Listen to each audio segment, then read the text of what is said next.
Assalamualaikum warahmatullahi wabarakatuh. Hello everyone. Perkenalkan terlebih dahulu, nama aku Sabrina Maulidia. Aku dari program studi Sistem Informasi.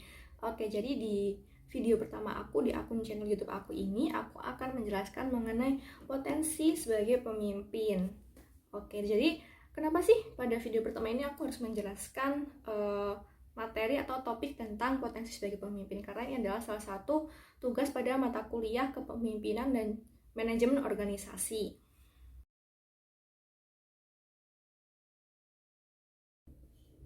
Oke, jadi di video ini saya akan menjelaskan mengenai potensi sebagai pemimpin berdasarkan pengalaman pribadi saya sendiri yang pernah menjadi pemimpin dalam beberapa kegiatan atau organisasi. Oke, mungkin langsung aja kita menuju ke penjelasan.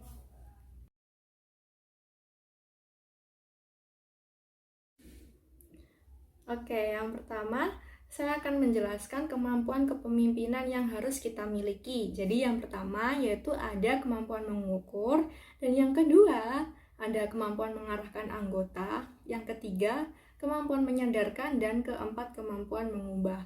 Mengapa saya memilih keempat kemampuan ini? Karena saya pikir keempat kemampuan ini adalah sebagai tolak ukur keberhasilan kalian bisa menjadi pemimpin organisasi, seperti itu. Oke.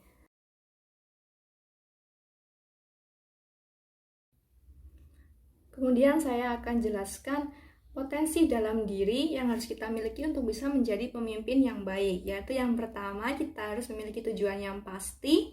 Yang kedua, kita harus bertanggung jawab. Ketiga, kita harus bersikap adil dan saling mengayomi. Dan yang keempat, kita harus bisa memanajemen waktu dengan baik. Mengapa kita harus memiliki keempat potensi diri itu? Oke, kita lihat alasannya yuk. Oke, selanjutnya saya akan menjelaskan potensi apa sih yang harus kita miliki dalam diri kita agar bisa menjadi pemimpin yang baik. Yaitu yang pertama, kita harus memiliki tujuan yang pasti. Yang kedua, kita harus bisa bertanggung jawab. Ketiga, bisa bersikap adil dan juga saling mengayomi. Dan yang keempat, kita harus bisa memanajemen waktu dengan baik. Mengapa harus keempat potensi ini? Yuk kita lihat alasannya. Oke, yuk kita lihat contoh dan juga alasannya nih. Yang pertama, kita harus memiliki tujuan yang pasti, karena di saat kita menjadi pemimpin, mau dibawa kemana sih organisasi ini gitu. Tujuan akhirnya seperti apa, final outnya seperti apa, kita harus memiliki tujuan itu agar kita bisa menentukan keberhasilan kita sampai pada mana. Oke, untuk yang kedua, kita harus bisa bertanggung jawab. Contohnya seperti ini, kita memiliki tugas untuk organisasi ini dan kita harus menyelesaikan tugas ini dengan baik, dengan hasil yang baik juga, agar organisasi ini dipandang baik oleh masyarakat luar, seperti itu. Oke, untuk yang ketiga, kita bisa bersikap adil dan juga saling mengayomi. Kita sebagai pemimpin tidak harus seenaknya menyuruh-nyuruh anak buah kita. Jadi kita harus bisa bersikap adil ke mereka semua dan juga saling mengayomi kepada mereka. Kita bisa saling membantu dan tidak bersikap like a boss. Kita harus bersikap like a leader pada umumnya ya. Gak boleh sombong dan harus adil, saling mengayomi, seperti itu. Dan untuk yang terakhir, kita harus bisa memanajemen waktu dengan baik, karena sebagai pemimpin tugasnya nggak hanya satu aja ya. Jadi banyak tugas yang harus bisa kita selesaikan dalam waktu yang bisa dibilang hampir bersamaan. Jadi kita harus bisa memiliki sikap efektif dan juga efisien dan tidak buang-buang waktu dengan sia-sia. Oke, seperti itu. Kita lihat alasannya. Oke, yuk kita lihat contoh dan juga alasannya nih. Yang pertama, kita harus memiliki tujuan yang pasti, karena di saat kita menjadi pemimpin, mau dibawa kemana sih organisasi ini gitu. Tujuan akhirnya seperti apa, final outnya seperti apa, kita harus memiliki tujuan itu agar kita bisa menentukan keberhasilan kita sampai pada mana. Oke, untuk yang kedua, kita harus bisa bertanggung jawab. Contohnya seperti ini, kita memiliki tugas untuk organisasi ini dan kita harus menyelesaikan tugas ini dengan baik, dengan hasil yang baik juga, agar organisasi ini dipandang baik oleh masyarakat luar, seperti itu. Oke, untuk yang ketiga, kita bisa bersikap adil dan juga saling mengayomi. Kita sebagai pemimpin tidak harus seenaknya menyuruh-nyuruh anak buah kita. Jadi kita harus bisa bersikap adil ke mereka semua dan juga saling mengayomi kepada mereka. Kita bisa saling membantu dan tidak bersikap like a boss. Kita harus bersikap like a leader pada umumnya ya. Nggak boleh sombong dan harus adil, saling mengayomi seperti itu. Dan untuk yang terakhir, kita harus bisa memanajemen waktu dengan baik, karena sebagai pemimpin tugasnya nggak hanya satu aja ya, jadi banyak tugas yang harus bisa kita selesaikan dalam waktu yang bisa dibilang hampir bersamaan. Jadi kita harus bisa memiliki sikap efektif dan juga efisien dan tidak buang-buang waktu dengan sia-sia. Oke, seperti itu. Oke, yuk kita lihat contoh dan juga alasannya nih. Yang pertama, kita harus memiliki tujuan yang pasti, karena di saat kita menjadi pemimpin, mau dibawa kemana sih organisasi ini gitu, tujuan akhirnya seperti apa, final outnya seperti apa, kita harus memiliki tujuan itu agar kita bisa menentukan keberhasilan kita sampai pada mana. Oke, untuk yang kedua, kita harus bisa bertanggung jawab.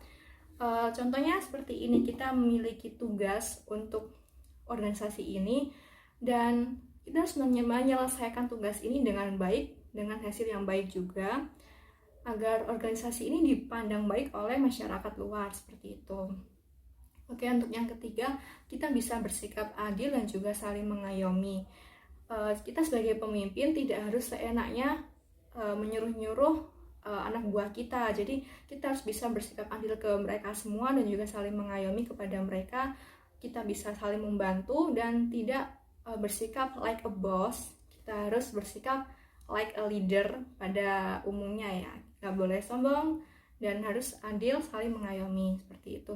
Dan untuk yang terakhir, kita harus bisa memanajemen waktu dengan baik, karena sebagai pemimpin tugasnya nggak hanya satu aja ya, jadi banyak tugas yang harus bisa kita selesaikan dalam waktu yang bisa dibilang hampir bersamaan. Jadi kita harus bisa memiliki sikap efektif dan juga efisien dan tidak buang-buang waktu dengan sia-sia. Oke, seperti itu. Oke, dan ini gambar penjelasan, gambar contoh untuk potensi dalam diri kita yang harus kita miliki. Seperti ini nih. Oke, dan yang terakhir, saya akan menjelaskan mengenai pengalaman pribadi saya sebagai pemimpin beberapa organisasi atau beberapa kegiatan. Oke, yang pertama, saya pernah menjadi ketua English Club pada saat saya SMA, yaitu Excellent English Club gitu. Saya menjabat selama 1 periode dan di situ memang penuh perjuangan, karena bisa dibilang saya adalah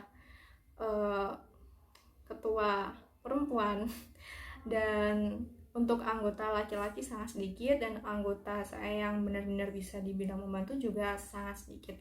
Jadi saya harus berjuang keras. Mau dibawa kemana sih nantinya English Club yang saya tangani ini gitu. Jadi mulai beberapa kegiatan, contohnya memberikan materi ataupun kegiatan yang lain. Jadi harus dipikirkan dengan matang.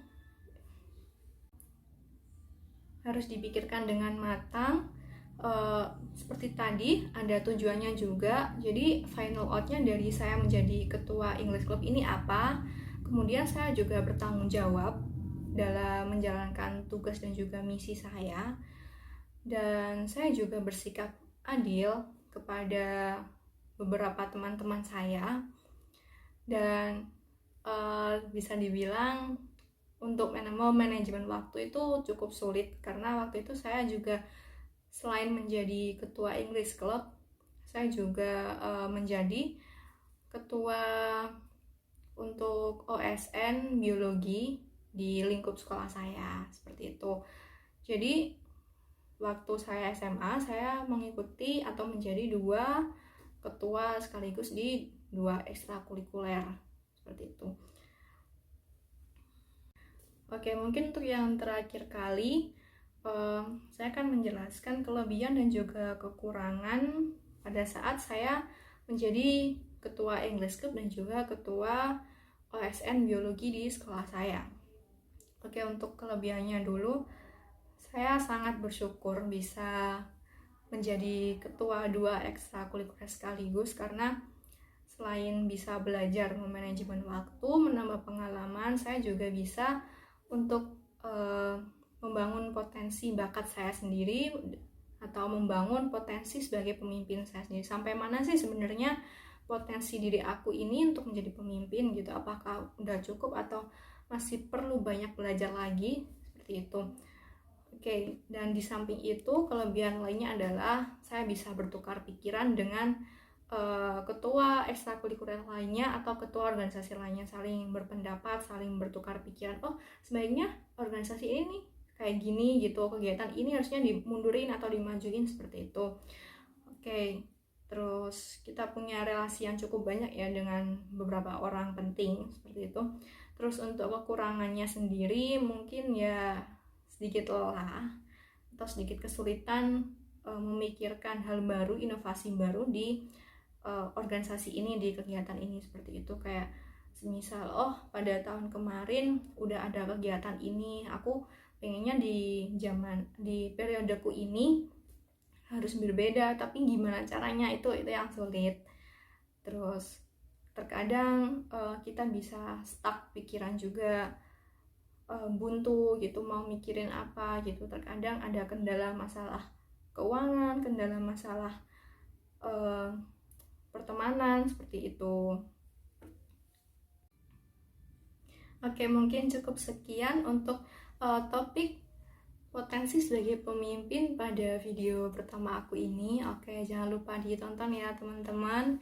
Jangan lupa untuk subscribe, like, dan juga share. Oke, bila saya masih ada salah kata, mohon dimaafkan ya. Oke, baik, cukup sekian. Terima kasih. Assalamualaikum warahmatullahi wabarakatuh. Goodbye.